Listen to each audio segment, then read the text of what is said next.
Then they all shouted out together, "Away with this fellow! Release Barabbas for us!"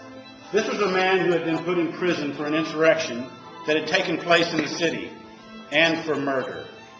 Pilate, wanting to release Jesus, addressed them again, but they kept shouting, "Crucify! "Crucify him! Crucify him! Crucify! Crucify! Crucify him! A third time he said to them, Why? What evil has he done? I have found in him no ground for the sentence of death.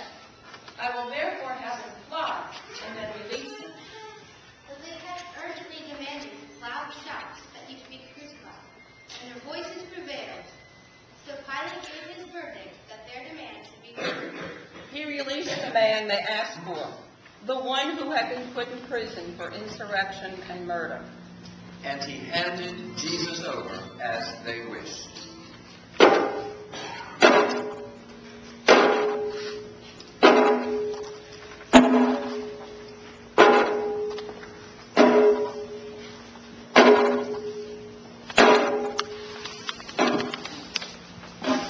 As they led him away, they seized a man, Simon of Cyrene, who was coming from the country, and they laid the cross on him and made him carry it behind Jesus.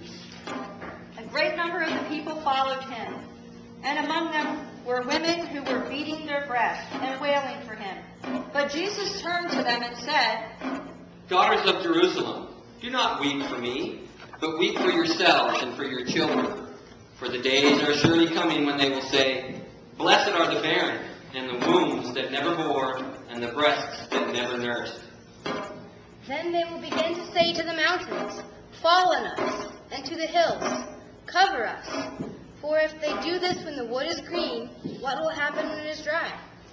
2 others also, who were criminals, were led away to be put to death with him. Please stand.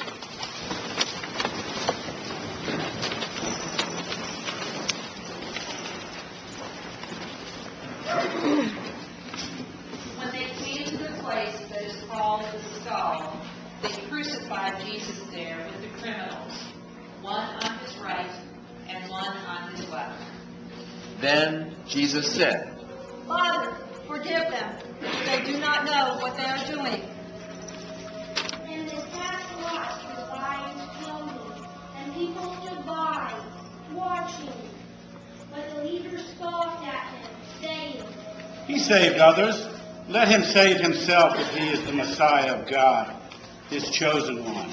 The soldiers also mocked him, coming up and offering him sour wine and saying, "If you are the king of the Jews, save yourself." There was also an inscription over him, "This is the King of the Jews."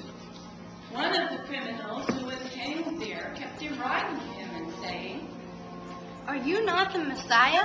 Save yourself and us." But the other rebuked him, saying, Do you not fear God, since you are under the same sentence of condemnation? And we indeed have been condemned justly, for we are getting what we deserve for our deeds. But this man has done nothing wrong. Then he said, Jesus, remember me. Jesus, remember me when you come into your kingdom. He replied, Truly I tell you, today you will be with me in paradise.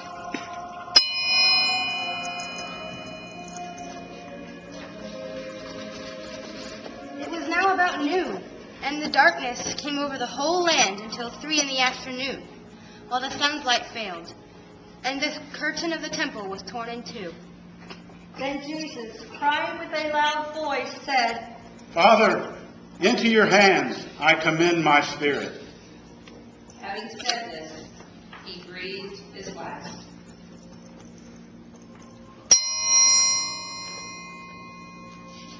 When the centurion saw what had taken place, he praised God and said, Certainly, this man was innocent. And when all the crowds who had gathered there for this spectacle saw what had taken place, they returned home, beating their breasts. But all his acquaintances including the women who had followed him from Galilee, stood at a distance, watching these things.